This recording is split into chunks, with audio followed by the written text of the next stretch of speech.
हरे कृष्णा। सभी वैष्णव भक्तों के चरणों में दंडवत प्रणाम। भगवान जगन्नाथ कथा श्रृंखला में आपका स्वागत है। तो भगवान जगन्नाथ जी का कल स्नान यात्रा थी, तो भगवान जगन्नाथ जी को 108 घड़ों से स्नान कराया गया। तो भगवान जगन्नाथ जी आज बीमार हो गए हैं, वो 15 दिनों तक बीमार रहेंगे। तो हम जगन्नाथ जी की सेवा करनी चाहिए, उनको काढ़ा देना चाहिए और उनकी मालिश करनी चाहिए।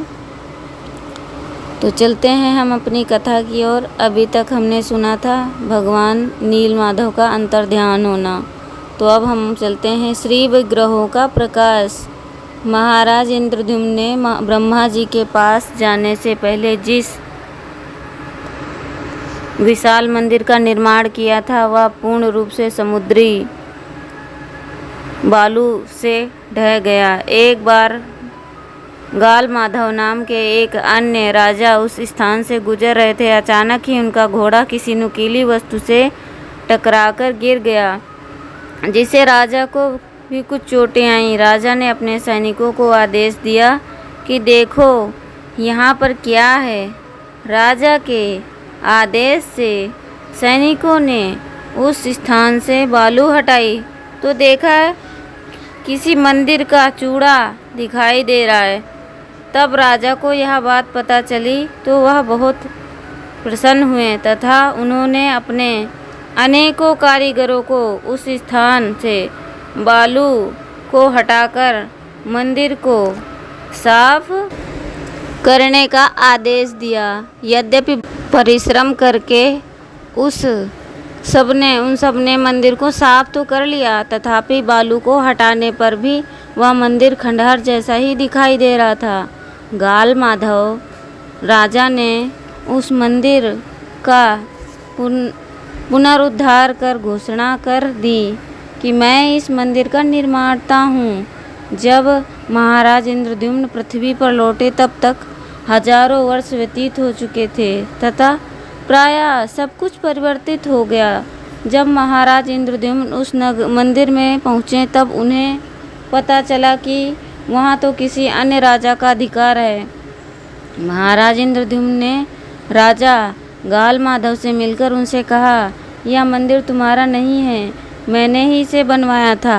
गाल माधव राजा ने जब महाराज इंद्रद्युम्न से इसका प्रमाण मांगा, तब युग युगांतर से भगवान श्री रामचंद्र जी की लीलाओं का कीर्तन करने वाले काकभूषुंडी जी ने, जो कि मंदिर निर्माण के समय वहीं उपस्थित हैं, महाराज इंद्रद्युम्न द्वारा ही मंदिर के निर्माता होने की साक्षी दी। ब्रह्मा जी ने भी इस बात का समर्थन करते हुए कहा, महाराज इंद्रद्युम्न ने मंदिर का निर्माण किया, तुमने केवल इसका जीर्णोद्धार किया। प्रामाणिक व्यक्तियों की बात सुनकर राजा गाल माधव ने महाराज इंद्रद्युम्न की बात को स्वीकार कर लिया। तब उन्होंने मंदिर के सभी अधिकार प्रदान कर दिए। श्री कृष्ण की कृपा से किसी प्रकार राजा इंद्रद्युम्न की रानी गुंडीचा उस समय भी धराधाम में थीं। महाराज इंद्रद्युम्न अपनी रानी गुंडीचा तथा कर्मचारियों सहित समुद्र के तट पर स्थित बंकिम मुहारने पर श्री विग्रहों की प्रतीक्षा करने लगे। अंततः उन्हें एक महासागर में शंख चक्र गदा पद्म आदि चिन्हों से अंकित एक लाल वृक्ष का तना दिखलाई दिया। महाराज अपने सैनिकों और हाथियों की सहायता से उस लाल वृक्ष के तने को समुद्र से बाहर निकालने का प्रयास करने लगे, किंतु सफल नहीं हुए। अनेक हाथी और बलवान पुरुष, यहाँ तक कि उनकी समस्त सेना भी मिलकर सब उस तने को समुद्र से बाहर निकालने में असमर्थ रहे। पुनः आकाशवाणी में, मेरे पुराने सेवक दायितापति विश्वावसु और उसकी पुत्री ललिता तथा उसके दामाद विद्यापति को बुलाओ और मुझे विश्वावसु उठाएगा, और दूसरी ओर से ब्राह्मण विद्यापति तथा उसकी पत्नी ललिता मेरे लिए एक स्वर्ण रथ लाओ। मैं सहज ही बाहर आ जाऊंगा और तब तुम विग्रह का निर्माण और उनकी प्रतिष्ठा का आयोजन करना। भगवान नीलमाधव की इच्छा और शक्ति से विश्वावसु, ललिता और विद्यापति भी उस समय तक जीवित थे। उस सभी को आदर सहित वहां लाया गया। महाराज इंद्रद्युम्न ने एक स्वर्ण के रथ का निर्माण करवाया। महाराज इंद्रद्युम्न ने विश्वावसु, विद्यापति तथा ललिता से समुद्र में जल जाकर वृक्ष के तने को निकालने के लिए निवेदन किया। वे तीनों स्वयं को वृक्ष के तने को उठाने में अक्षम मानते हुए नीलमाधव से कातर स्वर में प्रार्थना करने लगे, जय जगन्नाथ, जय नीलमाधव, जय नीलमाधव, हम पर कृपा करें, हम पर कृपा वर्षण कीजिए और कृपा पूर्वक रथ पर पधारिए। तो ये लोग प्रार्थना कर रहे हैं। विश्वावसु, ललिता, विद्यापति, ये लोग उस विग्रह से जो लकड़ी की काष्ठ थी उसे प्रार्थना कर रहे हैं कि हे जगन्नाथ, हे नीलमाधव, कृपया आप स्वर्ण के रथ पर पधारिए। भगवान नीलमाधव की कृपा से तीनों ने सरलता से उस तने को उठाकर स्वर्ण रथ पर रख दिया। तत्पश्चात उस रथ को बंकिम मुहाना से वर्तमान श्री जगन्नाथ जी के मंदिर से थोड़ी दूरी पर ही स्थित एक स्थान पर लाया गया।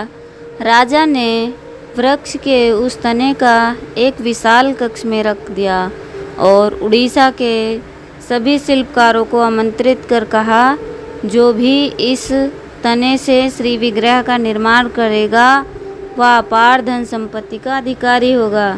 बहुत से प्रसिद्ध शिल्पकार श्री विग्रहों का निर्माण करने के लिए आए, किंतु जैसे ही उनके लोहे आदि के साधारण औजार लोहे से छिन्न भिन्न हो गए, तो उन्होंने कहा कि मेरा नाम महाराणा है, मैं अत्यंत कुशल शिल्पी हूँ और निश्चय ही मैं श्री विग्रहों का निर्माण कर सकता हूँ। श्री विग्रहों का निर्माण करने के लिए उन्होंने भगवान जगन्नाथ या नीलमाधव उस ब्राह्मण के वेश में आए थे और उन्होंने कहा कि मैं श्री विग्रहों का निर्माण 21 दिन में कर दूंगा, परंतु महाराज आपको यह वचन देना होगा कि जब तक मैं 21 दिनों तक श्री विग्रह का निर्माण करूं, तब तक ये भवन का द्वार बंद ही रहेगा। भीतर केवल मैं अपने औजार के साथ रहूँगा। 21 दिन के बाद मैं यह द्वार खोलूँगा, जब आप लोग श्री विग्रह के दर्शन कर सकेंगे और उसके पश्चात उन्हें मंदिर में स्थापित उनकी सेवा अर्चना कर सकेंगे। यदि आप लोगों में से किसी ने 21 दिन से पहले ही द्वार खोल दिया तो मैं ये कार्य को अधूरा छोड़कर चला जाऊंगा। यह बात सुनकर राजा ने उत्तर दिया, मैं आपके निर्देशों का पालन अवश्य ही करूंगा। राजा ने उस ब्राह्मण की बात को स्वीकार किया कि मैं 21 दिन तक द्वार नहीं खोलूंगा, जो आपके निर्देशन का पालन होगा। ब्राह्मण अपने औजार सहित उस कक्ष में प्रवेश कर भीतर से दरवाजे को बंद कर लिया। 14 दिन के बाद कोई भी शब्द नहीं सुनाई देने के कारण महाराज इंद्रद्युम्न बहुत ही चिंतित हो गए और वे सोचने लगे कि ब्राह्मण 14 दिनों से ना तो कुछ खाया है, ना ही पानी की एक बूंद पी है, कहीं उसके प्राण तो नहीं छूट गए। अब राजा इंद्रद्युम्न बहुत ही चिंतित होने लगे। उनको लग रहा था कि 14 दिन तो हो गए, उन्होंने कुछ खाया भी नहीं है, पानी की एक बूंद तक नहीं पी है, कहीं उन्होंने प्राण तो नहीं त्याग दिए। राजा के प्रधानमंत्री ने उन्हें परामर्श देते हुए कहा, जो राजा के प्रधानमंत्री हैं, उन्होंने राजा को परामर्श दिया कि महाराज अभी द्वार मत खोलिए, इसके पीछे अवश्य कोई रहस्य है। इसे 21 दिन पूरे होने पर ही खोलना उचित है।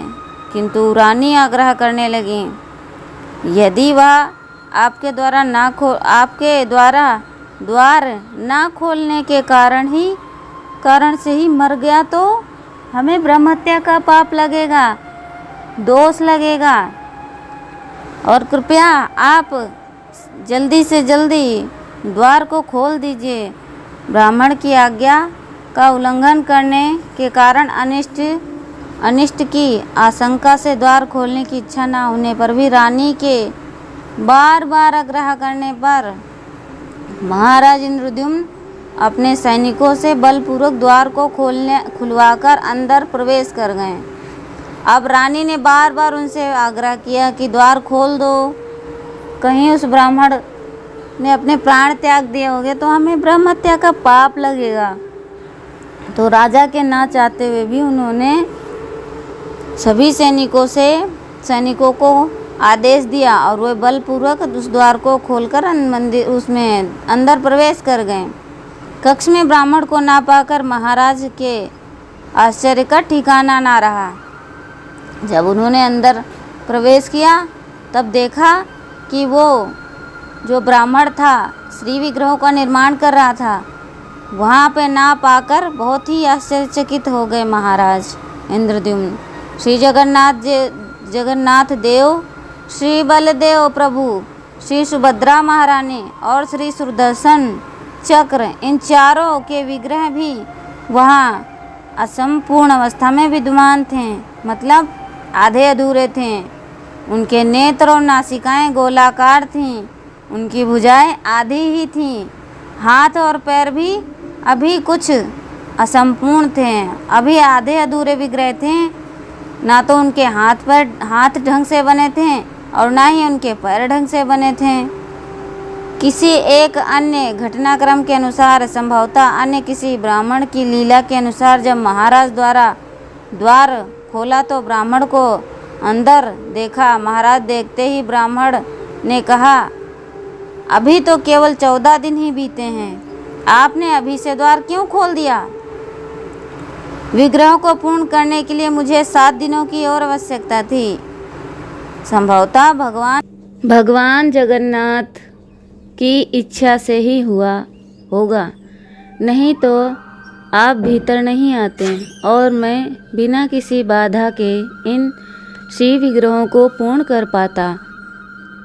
तो जो भी कुछ हुआ, जैसे राजा का अंतर प्रवेश करना, ये श्री जगन्नाथ जी की इच्छा से ही हुआ, क्योंकि भगवान जगन्नाथ अर्ध विग्रह में ही रहना चाहते थे।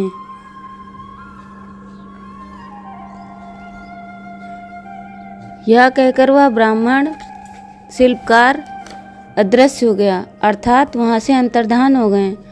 उस समय महाराज और उनके कर्मचारियों को आभास हुआ कि वह ब्राह्मण साधारण शिल्पकार नहीं था, वे तो स्वयं श्री जगन्नाथ देव ही थे।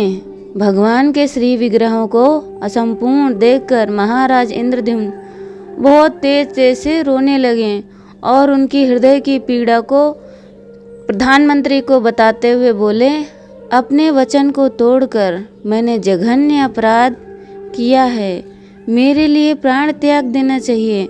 राजा को पश्चाताप हो रहा है, वो कह रहे हैं कि मुझे प्राण त्याग देना चाहिए। तभी आकाशवाणी के द्वारा भगवान ने राजा को आदेश देते हुए कहा, चिंता मत करो, मैं स्वयं ही इसी रूप में प्रकट होना चाहता था। इसका भी एक गूढ़ रहस्य है।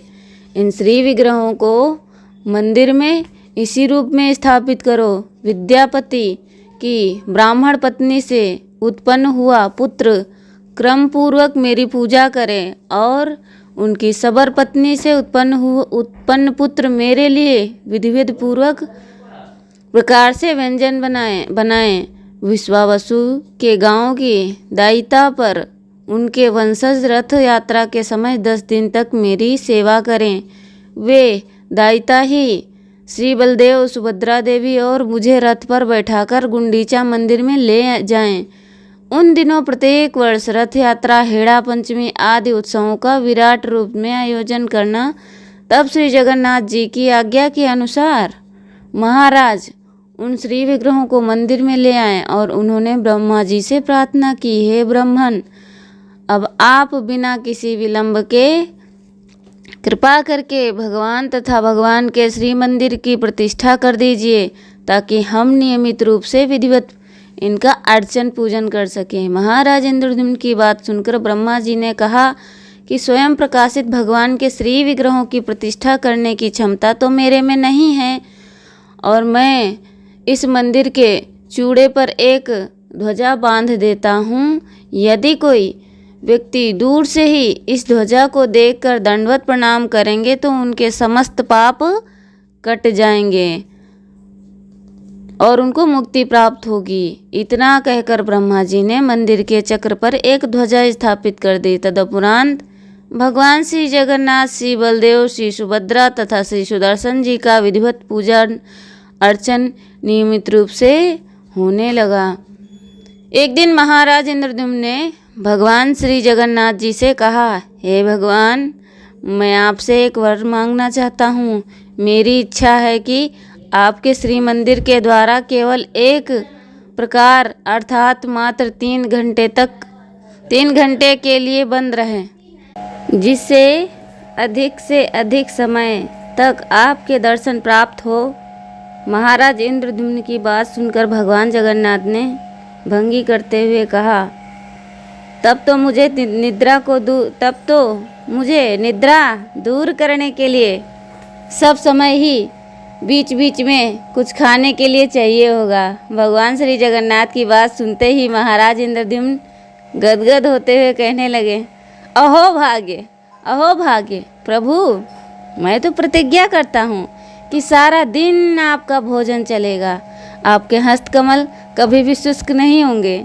तब भगवान जगन्नाथ जी ने महाराज इंद्रद्युम्न को वर देते हुए कहा, तब तुम जैसा चाहते हो वैसा ही करो, मुझे कोई आपत्ति नहीं है। किंतु इस वर में तो तुमने जगतवासियों के लिए ही सब कुछ मांगा है तथा मेरी सेवा करने के लिए प्रस्तुत हुए हो।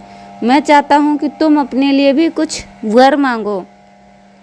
राजा ने कहा, जिससे कोई भी व्यक्ति आपके मंदिर को अपनी संपत्ति मानकर दावी ना कर सके, इसीलिए मैं आपसे वंश रहित होने का वरदान मांगता हूँ। तो राजा इंद्रद्युम्न ने भगवान जगन्नाथ जी से कहा कि आपके मंदिर पर कोई भी दावी होने का अधिकार ना जमा सके, इसलिए मैं आपसे वंश रहित होने का वर मांग रहा हूँ। मैं हमेशा वंश रहित रहूं।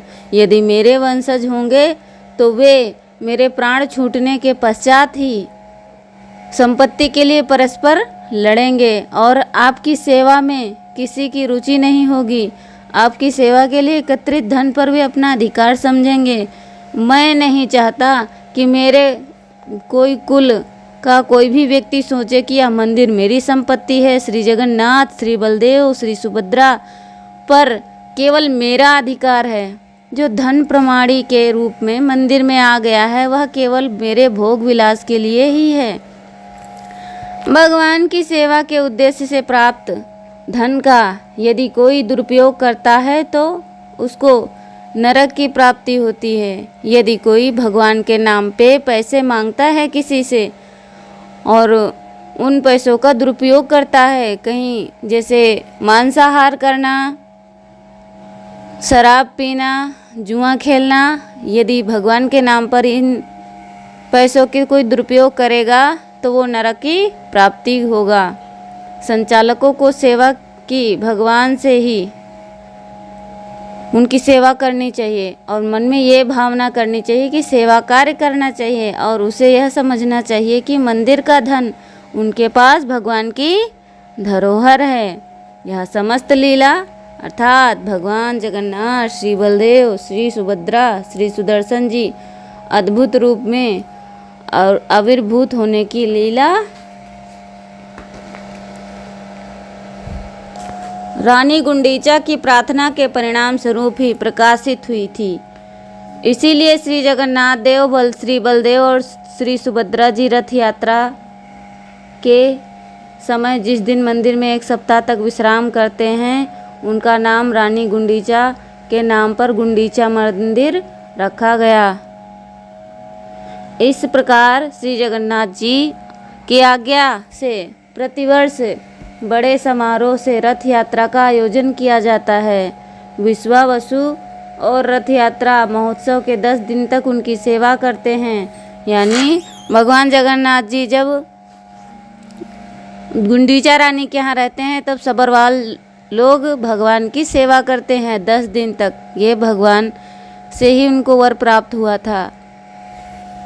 तो 10 दिन तक विश्वावसु ही भगवान की सेवा करते हैं और उनको रथ में बिठाकर रथ यात्रा करते हैं। ललिता से उत्पन्न हुआ वंशज सुपकार के नाम से जाने जाते हैं। नीच जाति में जन्म होने पर भी भगवान श्री जगन्नाथ जी उन्हें भोग रंधन का दायित्व सौंपा था। ये सुपकार पाक कला में इतने निपुण होते हैं कि वे एक ही साथ 9 मन चावल, दाल और अन्य व्यंजन बना लेते हैं।